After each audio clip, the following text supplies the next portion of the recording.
Up next on Win News, the latest on the East Coast firefight, a Northwest murderer back in court, and a heartwarming dance story for young and old. We'll see you soon.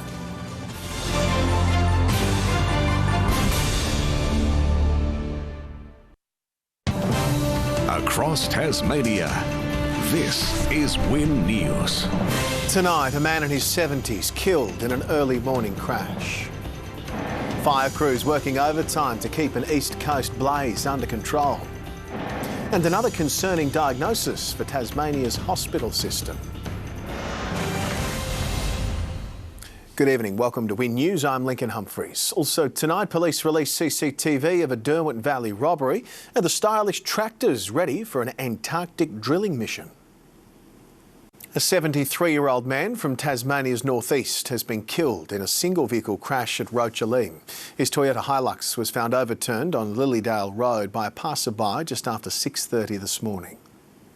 Police are unsure exactly what led to the death of a 73-year-old man from Bellingham. Speed is not considered a factor while conditions were dry and clear. Holly Corbett, Win News.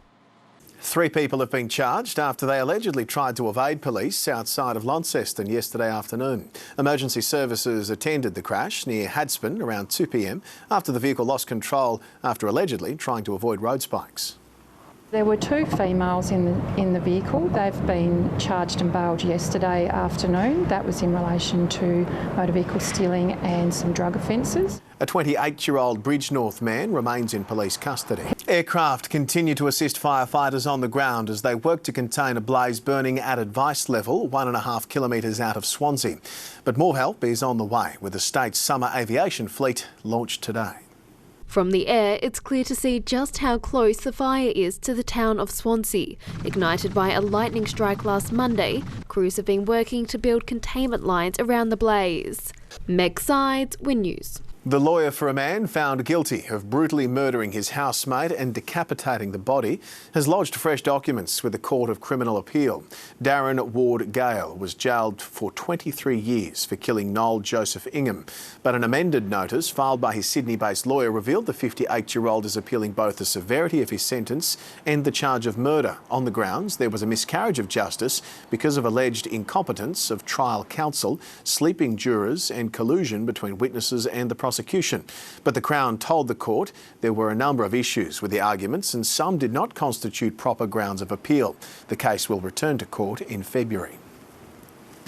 A new report has confirmed Tasmanian hospitals have the longest emergency department wait times in the country. It's come as no surprise to the opposition, who say the system's in crisis, but the government's feeling more optimistic, signing a deal designed to ease pressure on the public system. Hobart's private hospital in the public spotlight as the government formalises a 20-year contract to see Healthscope retain management. Australian department store chain Harris Scarfe has gone into voluntary administration just 2 weeks out from Christmas. The retailer has 66 stores across the country with 5 in Tasmania. It's not yet known what this will mean for the 1,800 employees across South Australia, Victoria and Tasmania. Trading will continue as normal over the holiday period. Coming up next on Win News, some future agricultural scientists get their hands dirty in the northwest and a heartwarming dance collaboration bringing together different generations.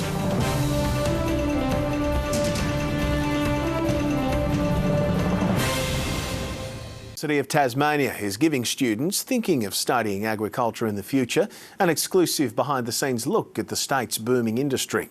A 3-day camp highlighting life on a range of northwest farms. Planting the seed for a future in agriculture.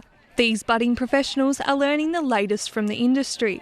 We travel through the northwest looking at a heap of different farms and farming enterprises to show them the diversity of careers available. And time for some sports news now with Amy Duggan. Amy will tell us all about a coup for Tasmanian motorsport. I will indeed, that is right, Link. The state has secured a round of major series. More on what it is after the break. Also tonight, a record field predicted for next month's Cadbury Marathon.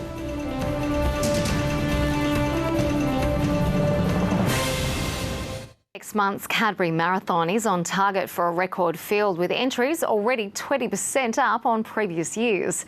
And the race gives everyone a chance to taste sweet success with the introduction of a handicap winner. The new system means anyone can be declared the overall winner of the Cadbury Marathon, not just the race favourites. In a major coup, Tasmania has secured the final rounds of the 2020 Yamaha Australia Off-Road Championship. Wynyard will play host in October next year for the first time in the event's 14-year history. The Tasmanian round will give local star Matthew Phillips a chance to compete in front of a home crowd. Phillips hails from Smithton in the northwest and is a 4-time Enduro World Champion. The championship continued to use a double-header format, which will see 6 weekends make up 12 rounds, which start in Queensland in February. A Tasmanian weightlifter will head to the Middle East later this month as her quest to qualify for next year's Olympic Games continues.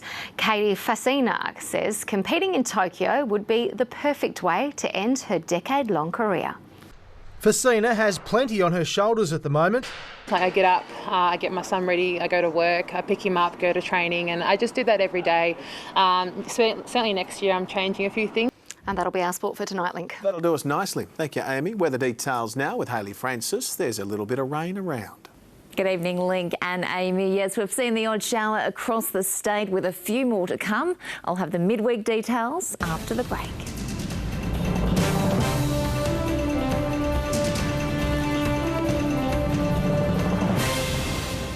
Welcome back. It was a mostly cloudy day about the state today. A few light showers in the west.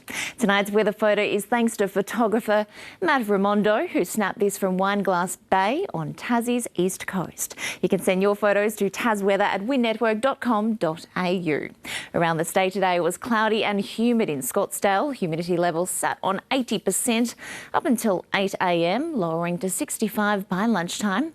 Swansea climbed to 22 degrees, but gusty winds made it feel more like 17.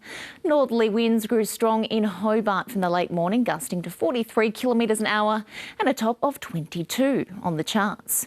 A ridge of high pressure over the state is weakening as 2 weak cold fronts move over Tasmania late this evening. This feature will continue crossing the state tomorrow morning in a west to southwesterly flow. Please take care if you're heading out on the waters tomorrow. A series of strong wind warnings have been issued. For the north, westerly winds up to 30 knots, tending southwesterly in the evening. For the east coast, seas up to 2 metres on a southerly swell. For the south, winds will be up to 30 knots and seas up to 2.5 metres in the morning. And in the west, a southwesterly swell up to 2.5 metres. Let's have a look at tomorrow's forecast. Showers about the west and south. Lighter falls developing in the east from the late morning. Fresh and gusty west to southwesterly winds are expected. Swansea headed for 21 degrees. Hobart 18. Interstate tomorrow, showers for Brisbane and mostly cloudy in Melbourne, and looking at the days ahead back home.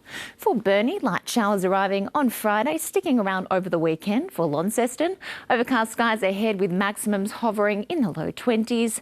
And in Hobart, more light showers ahead with the heaviest expected on Sunday. Up to 5 millimetres is possible at this earliest stage. So don't put away that brolly just yet, Lincoln. Thank you very much, Hayley, and thank you so much for your company. We'll see you tomorrow night at 6. Have a great evening. Good night.